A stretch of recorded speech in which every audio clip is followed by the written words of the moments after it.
L'homme ne vivra pas de pain seulement, mais de toute parole qui sort de la bouche de Dieu. Voici votre moment de méditation quotidienne.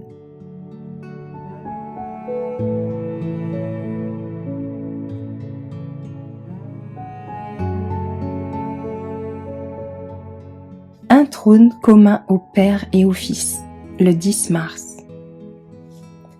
Ton trône, ô Dieu, est à toujours. Le sceptre de ton règne est un sceptre d'équité. Psaume 45, verset 7. Bien qu'il soit monté en la présence de Dieu et qu'il partage le trône de l'univers, Jésus n'a rien perdu de sa compassion. Son tendre cœur reste accessible aujourd'hui encore à tous les malheurs de l'humanité. Sa main percée reste étendue pour bénir plus abondamment les siens qui se trouvent dans le monde. Dans toutes nos épreuves, nous avons un assistant qui ne nous fait jamais défaut. Il ne nous laisse pas seuls à lutter contre la tentation, à combattre le mal, pour être enfin écrasés par les soucis et les douleurs. Bien qu'il reste caché aux yeux des mortels, sa voix pénètre en nous par l'oreille de la foi. Sois sans crainte, je suis le vivant. J'étais mort et me voici vivant au siècle des siècles. Apocalypse 1, verset 18.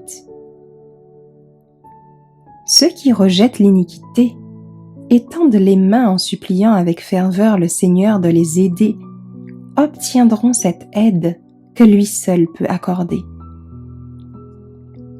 Une rançon a été payée pour les hommes, afin qu'ils puissent échapper à l'esclavage du péché et obtenir le pardon, la pureté et le ciel. Les enfants de Dieu, qui assiègent le trône de la grâce en suppliant le Christ de leur accorder sagesse et puissance, deviendront des serviteurs utiles et efficaces. Peut-être ne possèdent-ils pas de grands talents, mais grâce à leur humilité et à leur ferme assurance en Jésus, ils pourront œuvrer avec efficacité en amenant des âmes à Christ. Des milliers de croyants ont une conception erronée du Christ et de ses attributs. Dieu est un Dieu de vérité, de justice et d'amour. C'est un Dieu de miséricorde, de compassion et de tendre sollicitude. C'est ainsi qu'il est représenté dans son Fils, notre Sauveur. Il est un Dieu de patience et de longanimité. Si tel est le Seigneur que nous adorons et dont nous essayons de refléter le caractère, alors nous adorons le vrai Dieu. Si nous suivons le Christ, ses mérites qui nous sont imputés montent vers le Père comme un doux parfum. Et les grâces du caractère de notre Sauveur reçues dans nos cœurs se répandront autour de nous comme une senteur précieuse.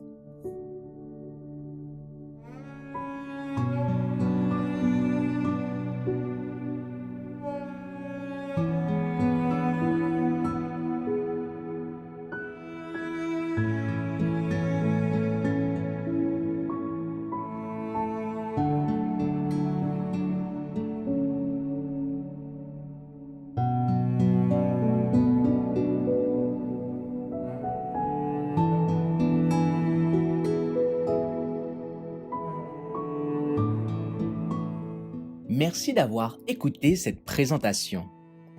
Assurez-vous de nous rejoindre demain pour votre moment de méditation quotidienne avec lereste.org.